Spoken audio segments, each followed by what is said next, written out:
बिस्मिल्लाहिर्रहमानिर्रहीम। वज़ीर दिफा ये कहते हैं कि पीटीआई ने सानिया जाफर एक्सप्रेस के हवाले से सोशल मीडिया पर प्रोपेगेंडा किया। हम सोच रहे थे कि वज़ीर दिफा किसी पॉलिसी पर बात करते हैं, लेकिन इनके दिलो दिमाग पर पीटीआई छाई हुई है। हमारे लिए सबसे पहले पाकिस्तान है। हम इदारों को मजबूत देखना चाहते हैं। जो इदारे सियासत में मुलविस हैं वो अपना काम करें। नेशनल एक्शन प्लान पर अमल दरामद किया जाए। अगर आप बगौर जायजा लें, पाकिस्तान में कोई भी वाक़या हो तो फॉर्म 47 की जाली हुकूमत का रवैया नहायत अफसोसनाक होता है।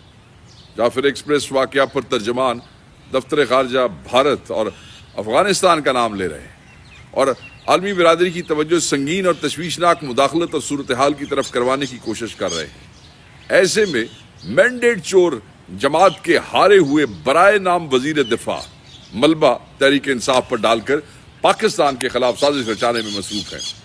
आप खुद सोचें कि ऐसे वक्त में जब मुल्क को इत्तेहाद की जरूरत है, मुस्लिम लीग नून की क़यादत इंतहाई बेशर्मी के साथ मुल्क की सबसे बड़ी सियासी जमात और इदारों को लड़वाने जैसे गिरावने फेल सर अंजाम देने की कोशिश कर रही है। इसके पीछे भी एक बड़ा मंसूबा लगता है।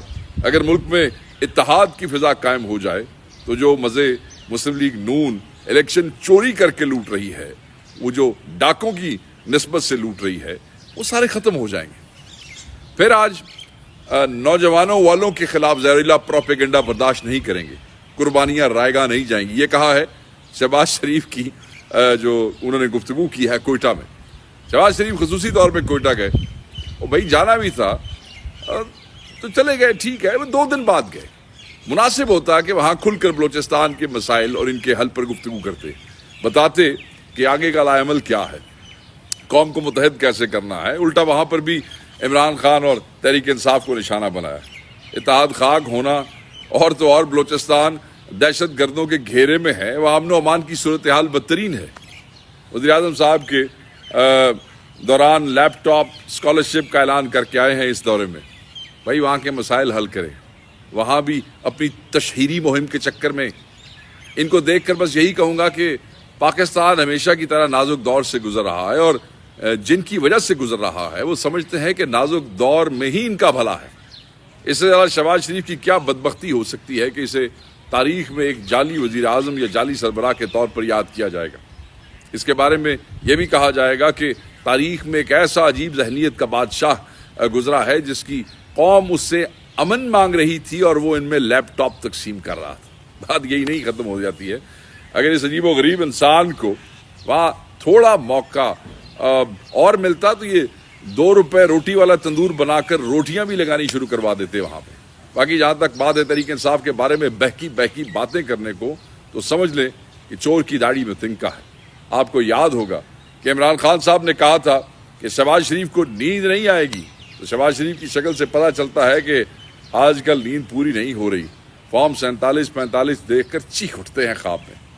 और अब इदारों के हालात देखें, ये भी आज अखबारों ने इसको कवर किया है और ज़रूरी है कि हम इस पर रिएक्शन दें। कौमी एयरलाइंस की परवाज़ ने लाहौर में एक पहिए पर लैंडिंग की है। अगले पहियों में से लैंडिंग के वक्त एक टायर ही गायब था। लाहौर एयरपोर्ट पर मुआयने के दौरान एक टायर गायब होने का पता चला जनाब। इंतज़ामिया और सेफ्टी इन्वेस्टिगेशन बोर्ड ने तहकीकात शुरू कर दी। इम्कान है कि त्यारे का पहिया दौरान परवाज़ कहीं गिर गया। नमक फरोख्त हुआ या ना हुआ, मगर गधों ने शहर तो देख लिया। बगैर वोटों के हुकूमत और बगैर टायरों के जहाज या आपको पाकिस्तान में ही मिलेंगे। वैसे मोजात तो इससे भी ज़्यादा है। बगैर मतलब और मकसद के काबीना और बगैर अकल के बादशाह सलामत देखें, अभी तो सिर्फ जहाज़ का टायर ही गायब हुआ है। जिस दिन इस जाली हुकूमत के हाथ कोई और सरमायाकारी लगी तो वो इसे भी लेकर गायब हो जेडी शह लबदी ले जाओ। अब महंगाई को देखें। आज बहुत से दोस्त इस पर बात कर रहे थे। LPG गैस की कीमतों में गुज़िश्ता 4 रोज़ में 50 से 60 रुपए किलो तक इजाफा। चिकन का जो गोश्त है वो 700 से 800 रुपए किलो। बीफ बता रहे थे कि 1500 रुपए किलो और मटन 2500 रुपए किलो तक फरोख्त हो रहा है। चीनी 170 से 180 रुपए तक जा पहुंची है। लेकिन दावा है कि महंगाई घट गई जी। पहले चीनी बरामद करके अरबों रुपए बनाए, फिर चीनी महंगी बेचकर अरबों रुपए बनाए, अब शक्कर दरामद करके अरबों रुपए बनाएंगे। सरमायादारों की मौज लगी हुई है।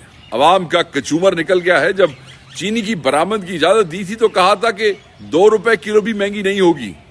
اب یہ دن رات مہنگی ہو رہی ہے. شہباز شریف صاحب کا اگلا بیان متوقع ہے کہ چینی مہنگی نہیں ہو رہی بلکہ چینی ترقی کر رہی ہے. برائلر جو چکن ہے وہ مضر صحت ہوتا ہے، اس لیے مہنگا کیا گیا کہ غریب کھا کر بیمار نہ ہو جائے. بیف اور مٹن مہنگا کرنے کا فیصلہ جانوروں کی نسل کے تحفظ کو مد نظر رکھ کے کیا گیا ہے. شہباز حکومت آنے کے بعد اس ملک میں صرف وہی رہنا پسند کرتا ہے یا پھر مجبوری ہے کہ جس کے پاس ویزے کے پیسے نہیں ہیں. ورنہ جس تیزی کے ساتھ پچھلے 2 سالوں میں پڑھے لکھے نوجوانوں نے ملک چھوڑا ہے، اگلے چند مہینوں میں صرف شہباز صاحب ہی جو ہے وہ پرواز کرتے نظر آئیں گے. بہت شکریہ.